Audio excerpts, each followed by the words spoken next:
Dominicains au Rwanda. Méditation de lundi de la 3e semaine du temps de Pâques. Travailler pour la nourriture qui dure. Le contexte de la lecture de l'Évangile aujourd'hui est celui du repas miraculeux que Jésus a donné aux 5000 personnes. Les gens ont été si impressionnés qu'ils se sont mis à le suivre en s'attendant à recevoir à nouveau de la nourriture gratuite. Conscient de leur intention, Jésus les met au défi d'examiner ce qui les motive à le suivre. Et nous, qu'est-ce qui nous pousse à suivre le Christ?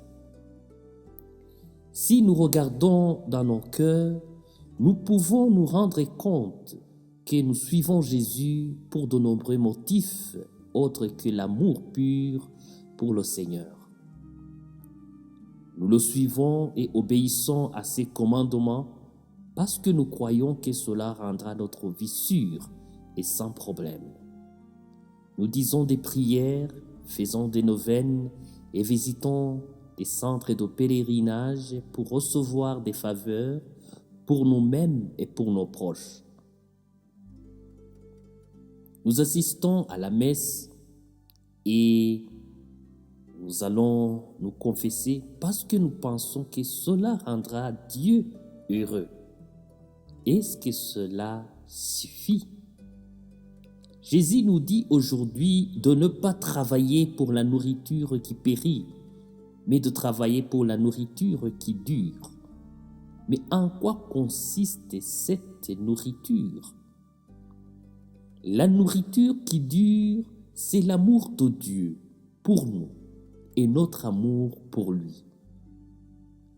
Nous ne pouvons rien donner en retour de l'amour de Dieu, sinon de l'aimer.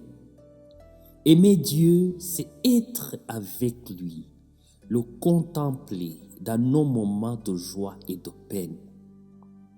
La première lecture d'aujourd'hui, tirée des Actes des Apôtres, nous donne l'exemple et se termine ainsi. Tous ceux qui siégeaient au conseil regardaient attentivement Étienne et ils voyaient que son visage était comme celui d'un ange. Vous le savez, Étienne risquait la mort par lapidation, mais il était en grande paix.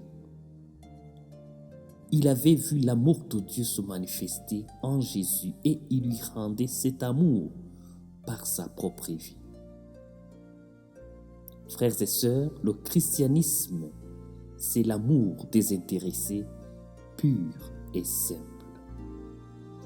Que Dieu nous donne cet amour et cette paix qui dure surtout dans des moments d'épreuve, maintenant et pour toujours. Amen.